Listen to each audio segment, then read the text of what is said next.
Oh, there he is. Yes, sir. Can you hear me? Oh, yes. And whoever was fixing your shirt did a nice job. That looks good. That was Candace. See? Hi, Candace. Hi, Gina. How are you? Hi, friend. Hi, Mike.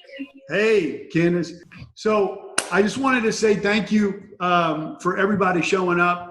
You know, this has become a community, a family, and it's obviously a lot bigger today, which I love. And that's because we have the great Robert Horry, NBA legend. And like I was saying, I think everybody knows Robert Horry, right? But what I'm so happy about having Robert here is getting to know him. Not only can we learn from what made him successful in basketball, but he's a successful father, a successful husband, successful in life. And what I'm hoping that we can hear today is some of those life lessons that Robert has learned. And if you will indulge me for 2 minutes, Robert, I'm going to talk about you for a minute. Then we want to ask you some questions. Is that cool? That's cool. So, born in Maryland, I think, right? And then grew up in Alabama. So Alabama High School Player of the Year and goes to the Alabama Crimson Tide from 88 to 1992.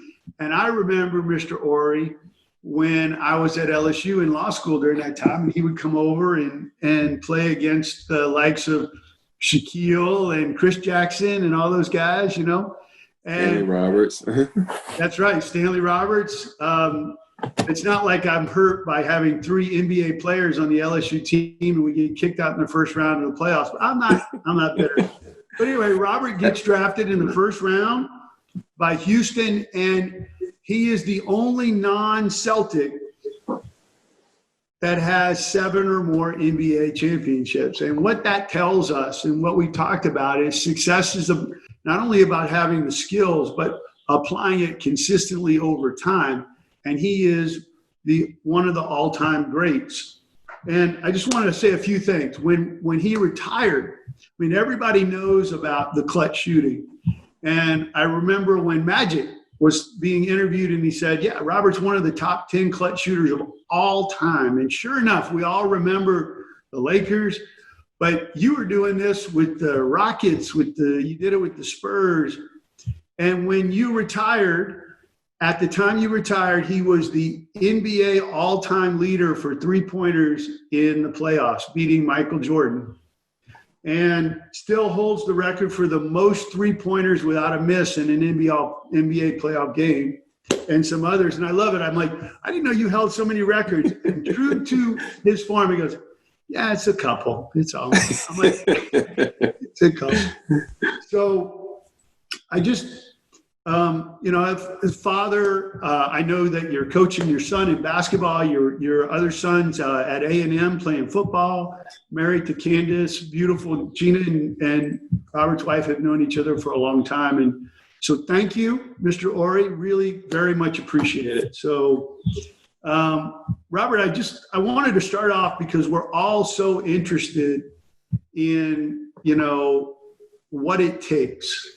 And here you are, have achieved the highest levels from the time that you were, in high school on. Can you spend some time maybe telling us some of the things that you feel like you applied in your professional career, in your life, the skills that you see are really important to success?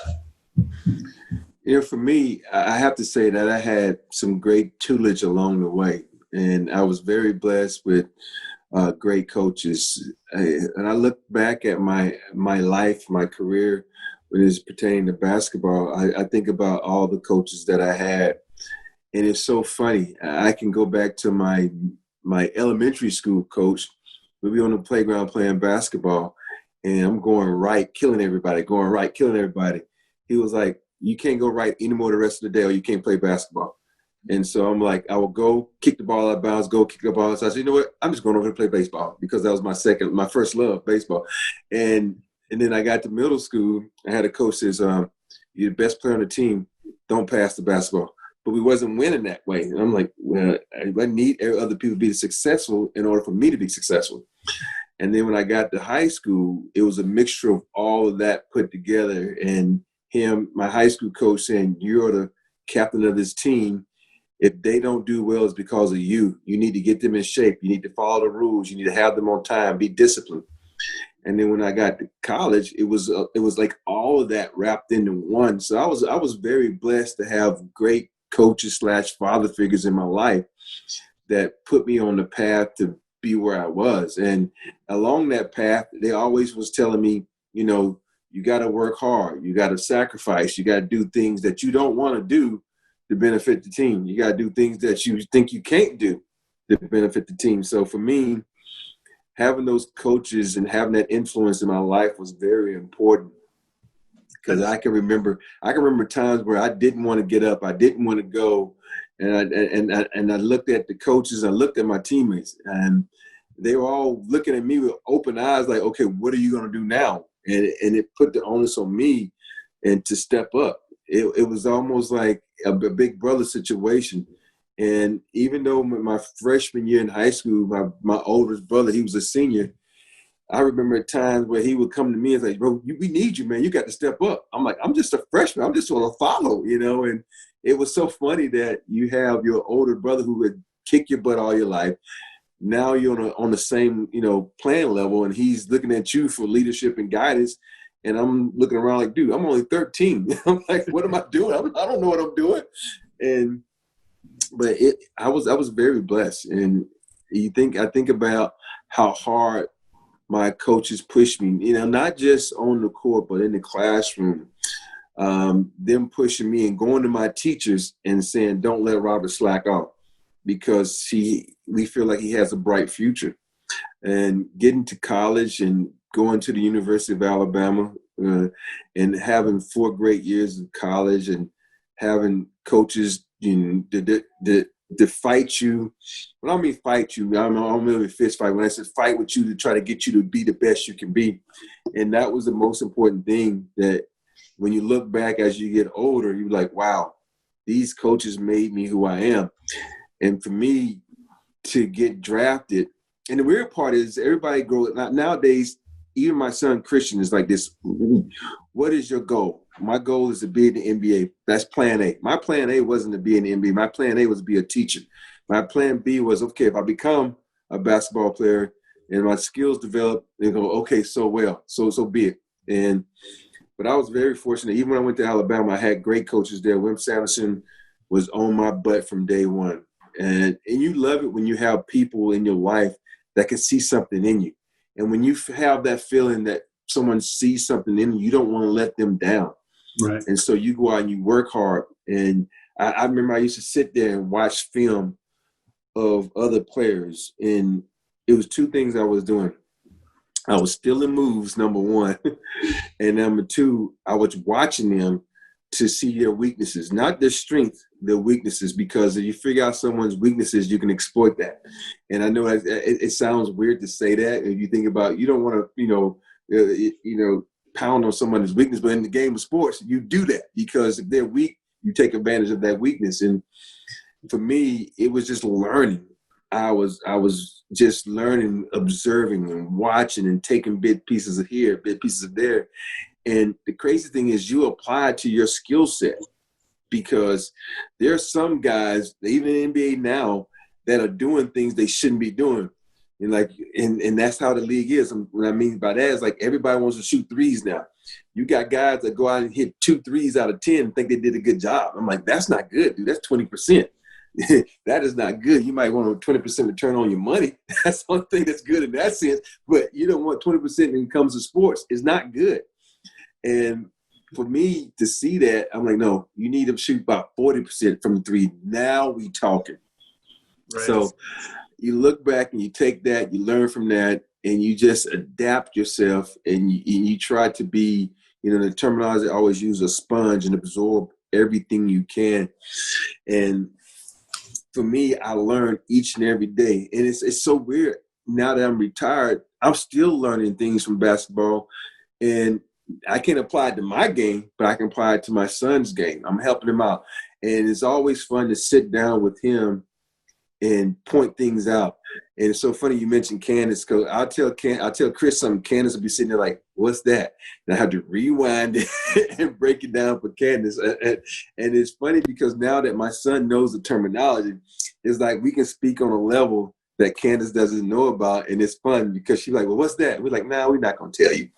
And when you're able to learn stuff like that and pass it along, especially for Christian, because he's about to start his journey in high school and hopefully beyond that, and to have this knowledge that you learn from a middle school coach, elementary school coach, high school and college, and then pro coaches, to be able to put that together and understand what you need to do to make you better at your craft is incredible. Because I remember sitting there sometime in the locker room, and people will come in the locker room like, "Where's Robert?" "He's in the training room."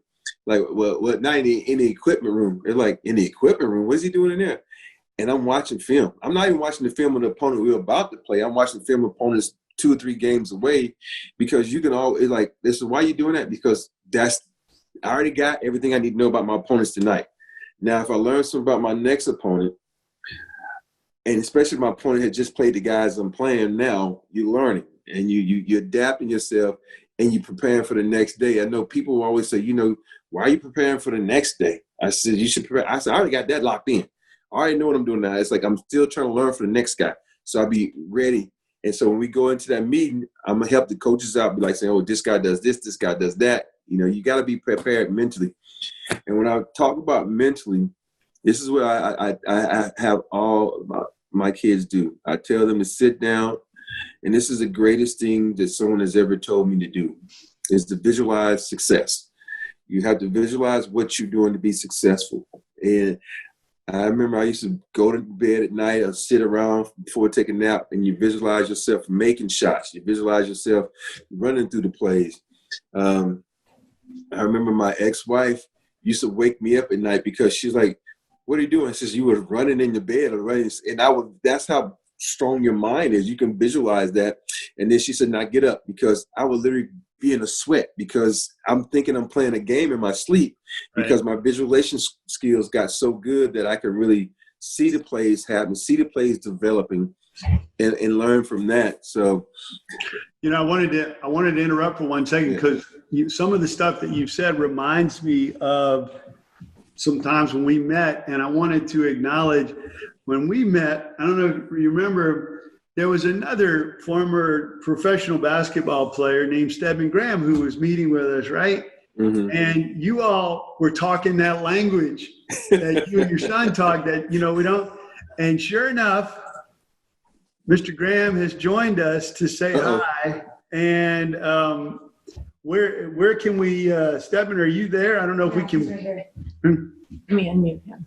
He's right here.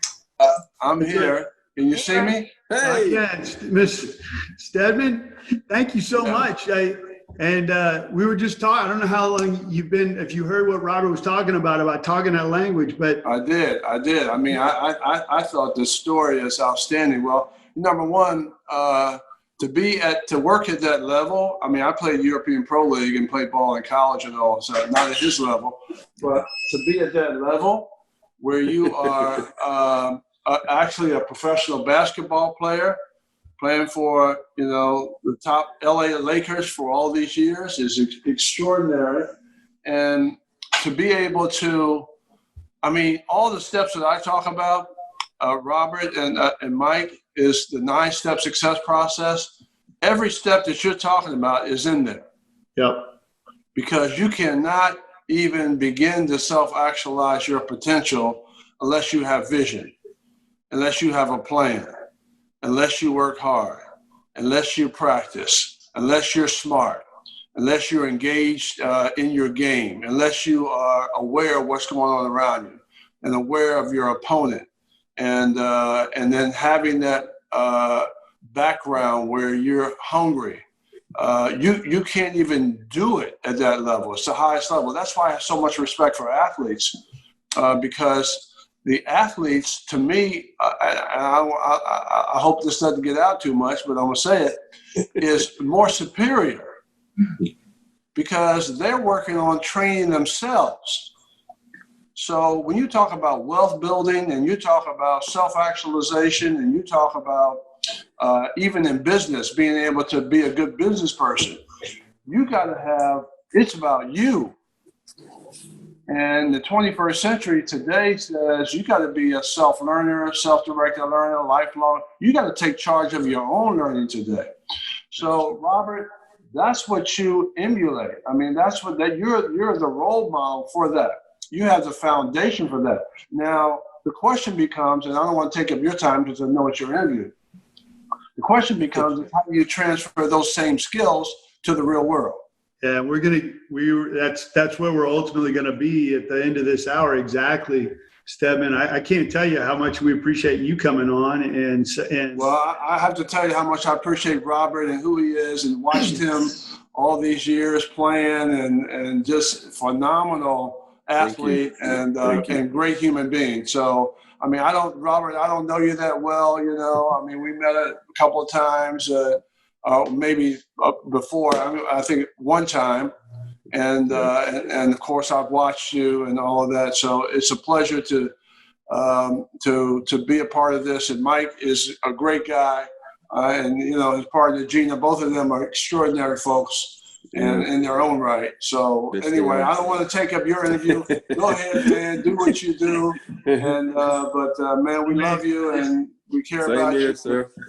And so glad that you are able to help so many people, especially your son, get him to understand how to break the cycle and keep excellence and performance going in a big way.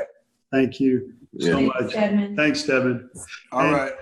And you know, Robert, it's interesting. We've talked in weeks past, and we've read some books. I've talked about books that were written in the 30s and the 50s and the 70s and the 90s, and you hear you and you hear Stedman, and many of the same things are in all of these books. The high-performing, successful people.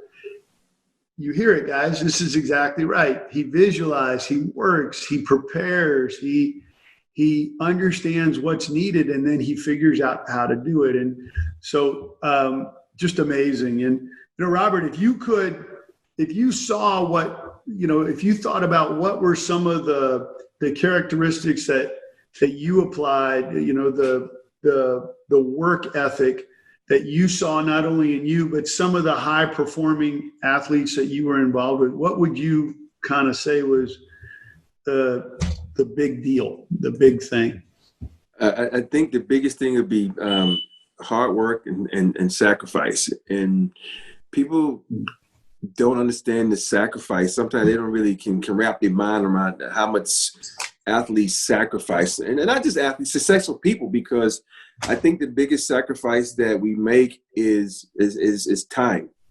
And there's not enough time, because if you want to be great at something, you got to spend a lot of time at that. But then you got to realize there's only 24 hours in a day. And if you take up most of that time perfecting your craft or whatever it is, it's going to take away from the most important time, and that's time with your family and your friends.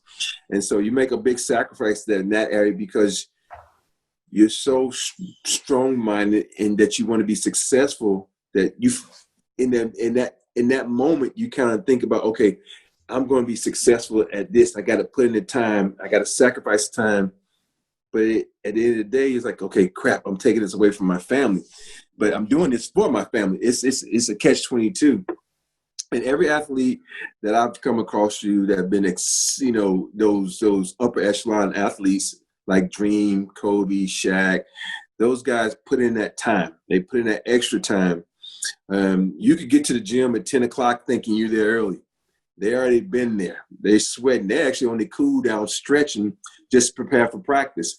And that's that time you have to put in. You know, that's that time in the film room, which is equivalent to, you know, like studying in whatever, you know, field you want to be in, and learning. And I think that's the biggest key, that you have to put in the time. And when you put into that time, because I played with some upper echelon athletes, and I look at them, I'm like, dude, you need to work on something that you're not good at. You know, you got a lot of these elite athletes. Let's say you're good at a bank shot. he's working on the bank shot over and over. And I said, you already mastered that in my mind. And I take, for example, you take Kobe Bryant. We be in practices. Kobe, you can't shoot threes. He would go to practice, be there 2 hours before practice starts, shooting them with threes to prove to us that he could shoot threes. We used to actually mess with him like, Kobe, you can't shoot left-handed. He really, one day in practice, shot all day left-handed to show us that he could shoot the ball left-handed. And you have those elite athletes like that are always evolving, always learning, always making themselves better. And then you have other athletes that are just flat out gifted that don't really need to work on things, but still are more talented than other people. And then you think about, dude, if you had that mindset of a Olajuwon, of a Kobe Bryant, you'd be on a whole nother level. But some guys just, they just satisfied with being at that level. And you can't be satisfied at being at one level. You want to, go to the next level. I don't like playing video games. When you was a little kid, you always told mom, wait, mom, let me finish this level. Wait, mom, I'm almost at the next level. And that's what you want to do as an athlete, as any professional. You want to get to that next level because you can always learn. You can always be successful. You always can be better. And that's what every elite athlete I've come across, even if not ones that are superstars, everybody's trying to get to that next level. They're trying to be better.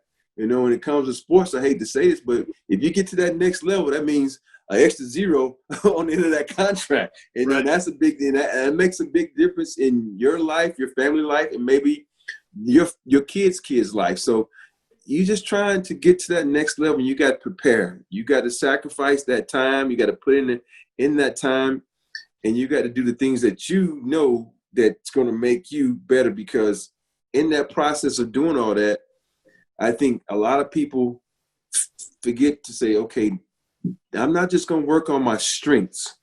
I have to work on my weaknesses, because the weaknesses is what's going to kill you. Your strengths are going to get you by, but the weaknesses is what's going to bring you down. And that's what every elite athlete that's won championships I played with, they worked on their weaknesses because they didn't want to have that vulnerability to bring them down. And let me ask you, there's a question. You were talking about some of the people that your coaches that you learn from, and Catherine Lizardo asked, you've had Hall of Fame coaches from Rudy Tomjanovich to Pop to Phil Jackson.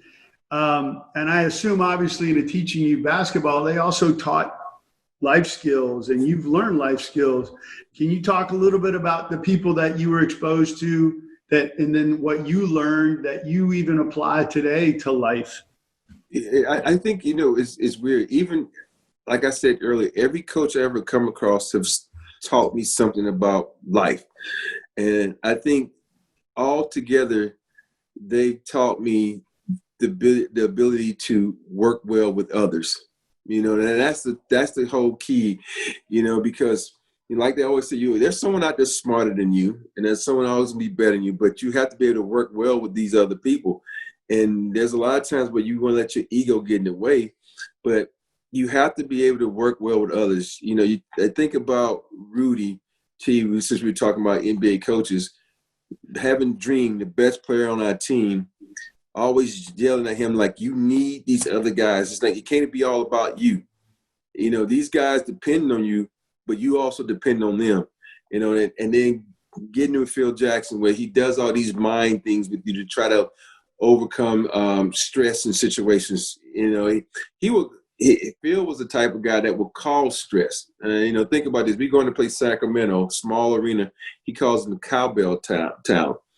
He did this to prepare us for the finals, because in the playoffs, because noises like that, arenas with that with bad acoustics, you can't hear the coaches. So it's almost like he set that up, knowing that when the playoffs roll around, we play these guys, it's going to be up to you. He can send signals in, a call, and but you got to be able to adapt. You're not going to be able to hear him calling out plays. You got to be able to adapt on the fly. And it was weird when I say he called him a cowbell town. The next time we played them, they all brought cowbells to the arena, and it was so loud and there were cowbells. We couldn't hear him call. We actually lost that game, but it prepared us for the next game, which was in the playoffs. And that's what coaches do. They got to understand everything that to pull everything that they can do to pull that greatness out of you. And with Pop, he was a totally different coach than every coach I've ever come across is totally different. He was the type of coach that would, pick you up off the ground, hug you, and then yell at you and slap you around and says, no, you're not doing it right. And when I say slap you around, I only mean literally slap you around. He's not Bobby Knight. So every coach that I've come across, they have one thing in common, and that's for you to believe in yourself and for you to believe in yourself, but also be mindful that the team comes before you. It's we. There's no me. There's no I. And if in order for you to be successful, we have to be successful. It's a trickle-down effect. And so that's the one thing that I've taken away from not just the professional coaches, the college coaches, the elementary, high school coaches, that everybody put it in me and to say, hey, you're not special. You're not bigger than the team. And I'm not even gonna lie, I went through some moments where I thought I was bigger than the team, but they brought me back to reality. So I think, like I said, that is the key thing, is these coaches always wanted you to put the team before your individual goals. It's interesting that we have talked about this in weeks past, months past. Guys, do you see, Robert Horry is a phenomenal talent. He's got everything from the skills to the height to the drive, whatever. But there's a lot of guys over the decades that have had skills and height and whatever. And you wonder why he's only one of two people to ever win championships on three different teams, completely different teams, right? And why he's the high school basketball player of the year, and then in college, and then and it's about, Robert, we've been talking about that outlook, that understanding of who you are, and then consistent work over time, right? Just like you're saying, if you rely on, I'm the most talented, I'm the most skilled, I have a natural talent, but you don't work consistently, then you're kind of a one-hit wonder. This man has been at a high level his whole life because of the things that we're talking about. And I love it. And, let's switch gears for a minute, because there's a ton of questions about, tell me about the Shaq Kobe, but I want to talk about some other stuff. And then if you willing, I was saying, Robert, you're going to get a lot of questions. Like, look, I have been asked everything you could possibly imagine. But clutch shooter, Big Shot Bob, you were not only a clutch shooter that for the Lakers that a lot of us remember, but just for, Houston, everybody, Spurs. What is it, if you can tell us, when you are put on the spot, the ball bounces to you, do you think about what you're doing? Is it automatic? How do you prepare for the spotlight when you don't know when the spotlight's going to come? Yeah. I'm going to give you a little background. My mindset totally changed in high school. My high school used to have a Christmas tournament every year. My brother, who was before me, he won the tournament. He won MVP 2 years, and then I won it for 3 years. And 1 year I won it. It was my junior year. I don't think I deserved it. Even though I averaged like 40 points in the tournament, we lost in the semifinals. And I remember this like it was yesterday.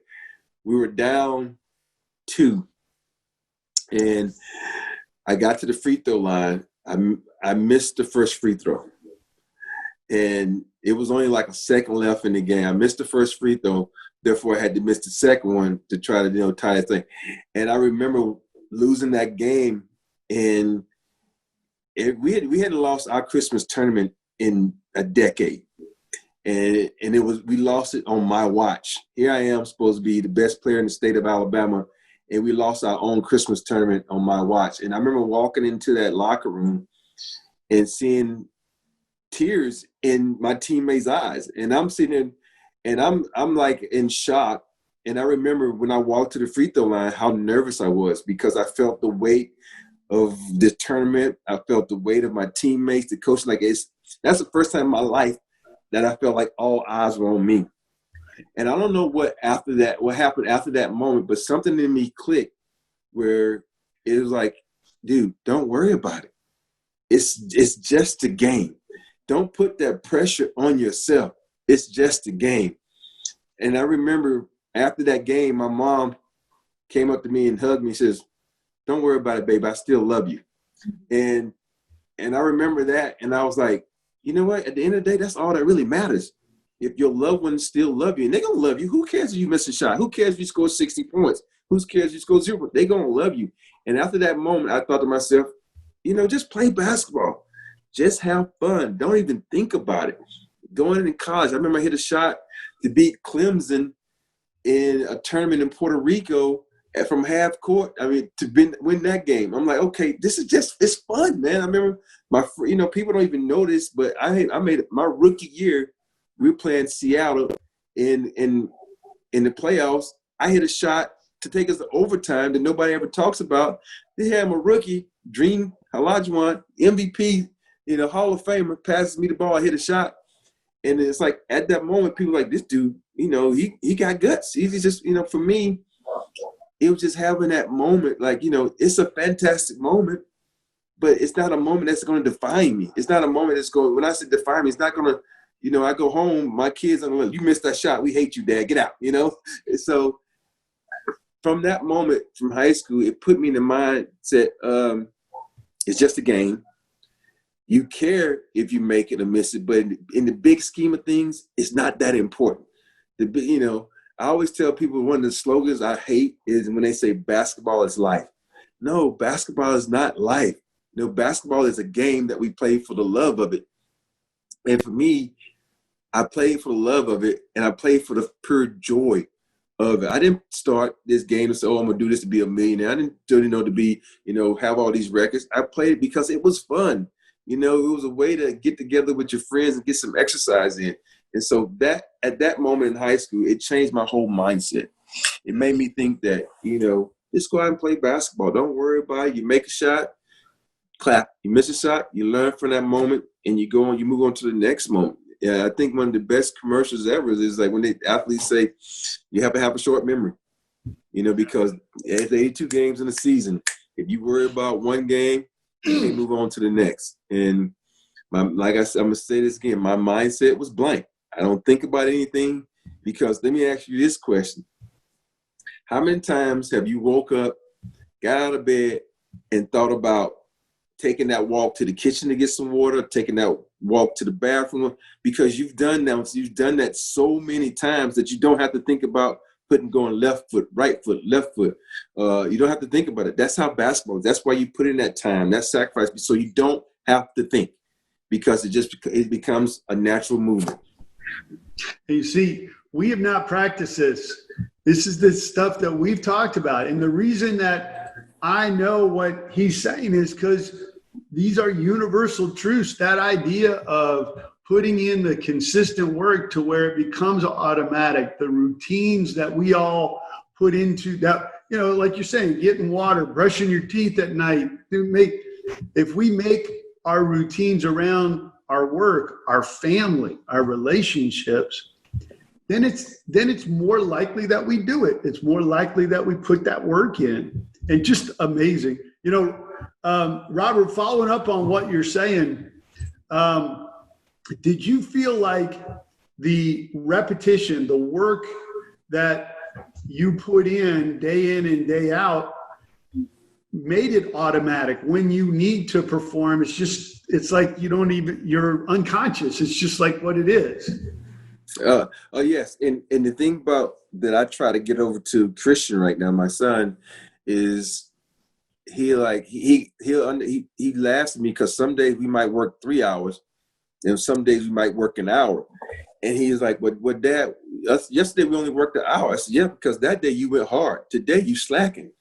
And it's the difference. It's like I said, because I'm a believer in if you go hard and you get the work done and you be successful at the work you're doing, not just going through the motions, but being successful at what you're doing, we don't have to be in the gym all day because you put in the hard work. Now, if you're in there just, slacking, Oh, we got to balance that out. In my mind, if you're slacking, okay, 1 minute of hard work is equal to 5 minutes of slack. We got to balance that out. So That's right. And that's what I try to tell not just my sons, all kids. I remember I did a camp in Italy one time, and the kids were talking about, well, well, we practice like 3 hours a day. Why do y'all only practice like an hour and a half? I said, because we go hard. I said, when you go hard, think about it. If you go at 10% in practice, all of a sudden you get in the game and you're going at 100%. That's not equivalent. That doesn't equal out. Now you don't understand the pressure, the timing, everything. So you have to go hard. When we say game-like situations, we really mean game-like situations. You pulling up a jumper when you 2 seconds left, you going hard. All these things have to be done in practice. All these things have to be done when you're working out. And these guys, and I watch some of them, they sitting there and say, oh, I put up 100 shots today. I said, how long did it take you? He said, oh, it took me about an hour. I'm like, dude, it took you an hour to put up 100 shots. No, you put them out and you put up 100 shots. You need to put that up in like 15 minutes because you got to get it in, boom, boom, boom, because now you're doing two things. You're making a game-like situation and you're getting to the point where your body's getting conditioned to be in that situation because there's so many guys that they get down the stretch. Why did they miss a shot down the stretch? Because they're not conditioned. They're not in shape because your body fatigues. And trust me, I know that for a fact because the reason I played so poorly in the playoffs my last year's late because my body was fatigued. Not because I didn't put in the work, because I put in so much work that I had been to the finals in the fat plat in the last 6 years 5 times. My body just broke down on me. One thing that I didn't do is my body breaks down. So you have to take in things like that in account also. So you have to. So at the end of the day, you have to put in that hard work. You have to put in that work at the right level and not just go through the motion. It's fun. You know where I heard that? Where we heard that most recently? Stedman Graham's book, right? Almost identical. You know where else I heard that? I'm listening. I haven't read Stedman's book, so that's just a philosophy that I've gone through all my life, It's amazing. You know where else I read that, guys? David Goggins, Can't Hurt Me, right?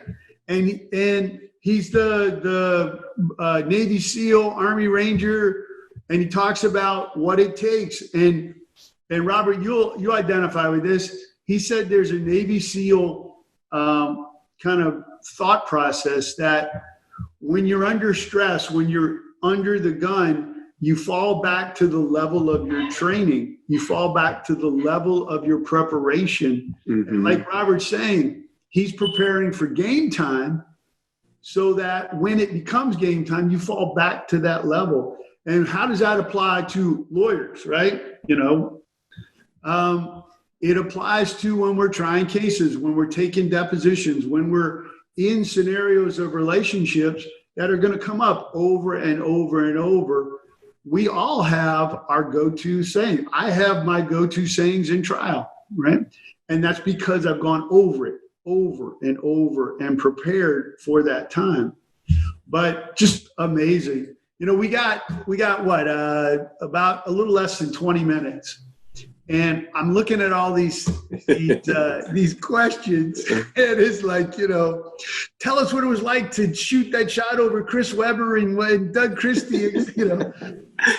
Robert, I'm wondering if, and I know I'm putting you on the spot. A professional athlete, the top of your game, and we're watching the finals right now with the Lakers, and is there some stuff that you can let us mortals in on that really is what a high top level athlete has to deal with during a season or during a regular day? It's they're experiencing something totally different, not being in the bubble. But when it's a normal NBA day, it's weird because for me, regular season and playoffs are two different animals. In regular season, you're kind of more, for me, And a lot of guys, the guys who won champs, are more relaxed with it. You know, they're subject to take, you know, more requests, and they put themselves out there more, you know, because that's how you can make, you know, your name, your side adventures or whatnot. So, but when the playoffs roll around, you kind of, you know, since we're in this world of quarantine, you kind of quarantine yourself. You make yourself less accessible. For me, it was funny because my mom would call me up and I'd be like, Mom, it's playoffs. What are you doing? She said, well, such and such. I said, Mom, you know better than ask me for, if it ain't for you, don't even ask me for anything, because my mindset is I'm not worried about anybody that doesn't have the last name Horry. And so, you know, you have to really key in, you know, just take for instance, if you during the regular season, your blinders are like this. During the playoffs, your blinders are like this. You have to be laser focused. And so a lot of people don't understand. And, you know, and you can tell the athletes that are laser focused. And there's certain guys, I won't name names, that you've heard the rumors about them out drinking during the playoffs, out partying during the playoffs. That lets you know they're not laser focused, and they're selfish. And they're thinking about only their satisfaction. And so instead of the satisfaction of the team, the city, you know, in the whole country. So for me, the focus has totally changed. You know, you go from not eating out to restaurants to, you know, bringing someone in to cook your meals so you can have the right type of carbs, have the right type of energy, and not putting yourself in, like, you won't even go anywhere. Like, I know before my wife Candace, my ex-wife, she'd be like, aren't you going to take? No, I'm not going in case I get in a car accident. You know, it was even little things like that. No, I'm not going to the store. Someone might get me sick, cough on me. You know, it's little silly things like that you take into account that you won't want to, you know, come across, because if you think about how many times guys in the playoffs get sick, guys get hurt, and the team loses that game, and it'd be that one deciding game that can hurt you. And the playoffs and the regular season are two different entities. It's two different ways of approaching it. And I think people don't understand, you know, think about this. LeBron, he spends $1 million on his body, and to keep his body ready for, you know, this moment that he's going through right now. Think about it. He's been playing basketball forever, and he's still jumping higher than most guys in the NBA, and he's doing things to make himself successful.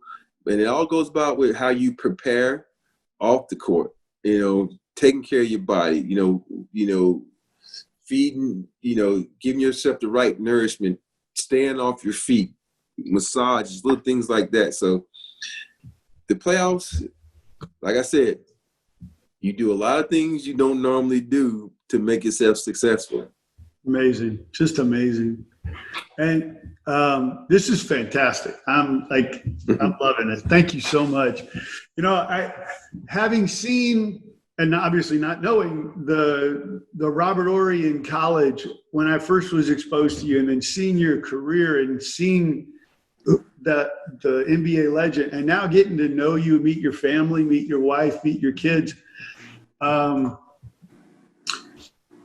want to talk about that for just a minute, because, you know, everybody has a long life to live, and everybody has phases of their life. And what do you think that you learned as a professional athlete, younger, that have applied in your life that have made you the father, the husband that you are today? And what can we pull out of our everyday lives to continue to improve ourselves? I think for me, it's to take advantage of the moment, take advantage of your opportunities, because there's a lot of moments you won't be able to get back. And making memories is the most important thing, so your family can have something to think back on and smile upon. And making memories and enjoying the moment is what I learned. And I think back, and, you know, right before Kobe passed, I remember him and I was having a conversation, and he was rattling off all this stuff about, oh, this game, that game, this game, that game.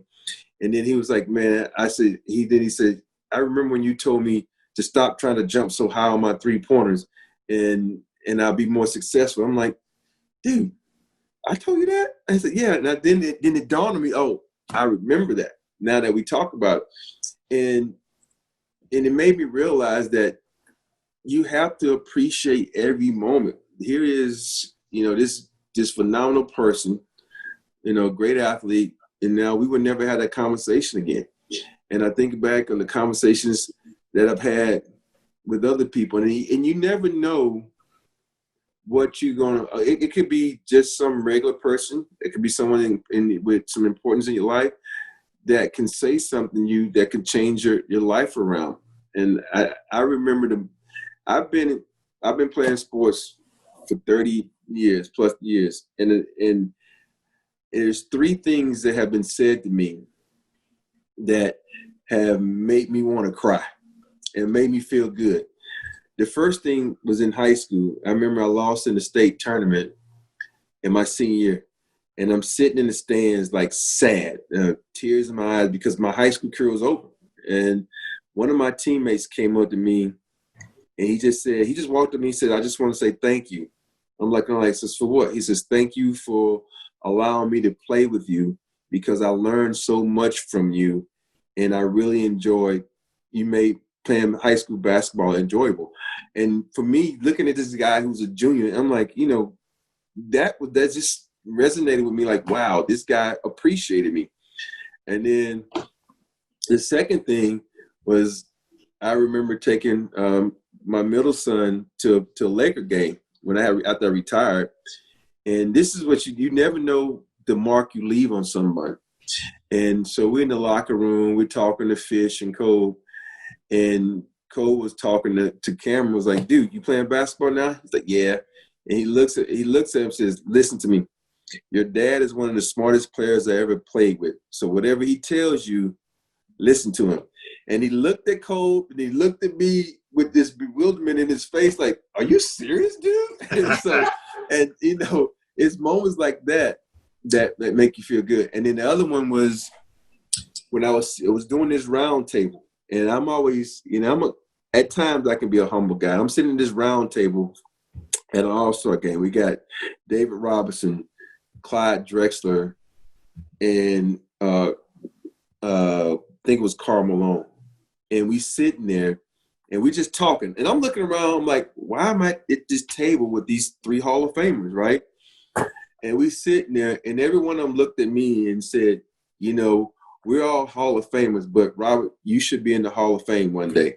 And for me to get that from my peers, I could care less with all these quote unquote professionals, these guys out there, what they're going to say. Because if I get that from my peers, then that's more important. And they didn't have to say it at that moment. They just, was talking about Hall of Fame, and they all looked at me because I was over like this, looking all sad because I wasn't in. And it's like, no, you should be. And for you to get that acknowledgement from your peers makes you feel good. So, wow. Yeah. So I think everybody should understand that. It's going to sound weird. You said be mindful of the people you're around. Listen to people, and don't be afraid to say what's on your heart, on your chest, and tell someone, because you don't know how that will impact them. You don't know how that will make them feel for the day and how they would remember that for the rest of their lives. So you just got to, share your feelings. Just like I like to share my feelings with you that Alabama will always be better than LSU. Let's see. It's 10:52. I wondered when that was coming. It took 52 minutes. By the way, I get a text as LSU's losing to Mississippi State early in the game for Robert, and I'm just like, oh, it's coming. It's coming. We should be winning. Here's the thing. I'm not going to jump on you when you're down. Like, that's no fun. You only got 3-4 championships, and we got like 50. It's a big difference. Yeah, with our old coach, of course. You went a lot with our old coach. So, and by the way, our managing attorney Jennifer Burks is on here, and she is a season ticket holder, Mississippi State Bulldogs, and she's and so she's loving it, right? But We got just a couple more minutes. If anybody has any kind of last question, but Robert, this is exactly what I was hoping. You are everything that I certainly knew you were. And it's amazing that you see that the quality of person that he is and the preparation over a lifetime that makes him the man that he is today. And it's no coincidence that he's talking and living and walking the lessons that are in all of these things, from Stedman Graham to, what we all have talked about here. So I just want to say thank you again, Robert. Everybody's been so excited to hear from you. And I know I'm going to be hearing just kudos about what knowledge you've given all of us. So I can't thank you enough. And you've been a great guy. And everybody, thank Robert Horry for being here. Thank you, Robert. Right? Yeah. Robert, I have one question for you. Yes, Robert, sir. Here we go. I've got one question real quick. I'm always asking questions. Thank you, Robert and Mike. It's just been wonderful. Thank you for taking your time. Robert, here's a question that hasn't been asked. How do you stay relaxed while you're psyched up and you have that energy, whether it's during the end of the game, the pressure's on? Is it important to be relaxed? It's very important to stay relaxed, be in the moment. There's a picture of us walking back on the court during a playoff game. It's Shaq, Rick, Kobe, and myself, and everybody's like this. And you see me like this, talking to Shaq, like, dude, trying to lighten the mood so you can relax. And for me, I've always had a relaxed mind because Phil Jackson gives this test to everybody. And he says, he has one question that says, describe yourself and how you want to leave your mark on the game. And you have three, give me three answers. And it was weird because you have 1, 2, and 3. The first one I put he, and the second one I said had, and the third question I said fun. I was like, so that was the answer to my question. He had fun. And for me, is you got to enjoy it. You got to have fun. You got to enjoy what you do, because if you enjoy what you do, you're gonna do everything hard. You can do it with a love and with a passion. And if you enjoy it, you don't worry about it. And so I never worried about the big moments because I tell people all this time, like I said earlier, basketball is not life. And at the time, I had a sick daughter at home fighting for her life. And you think I'm really going to think basketball is life when I have a daughter who's, fighting every day to breathe? So I'm like, man, this is just basketball. Enjoy this moment, man, because basketball is not life. Go home, love your kids, love your wife, and just love your family. Amazing. I was thinking something, and I just saw it. When are you writing a book? When are you writing a book? Because you could share so much knowledge with so many people that would just eat it up, love it. It's weird. I was in my last year in the NBA. I had a guy to approach me. He said, "Yo, let's write a book because you already said quietly that this might be your last season."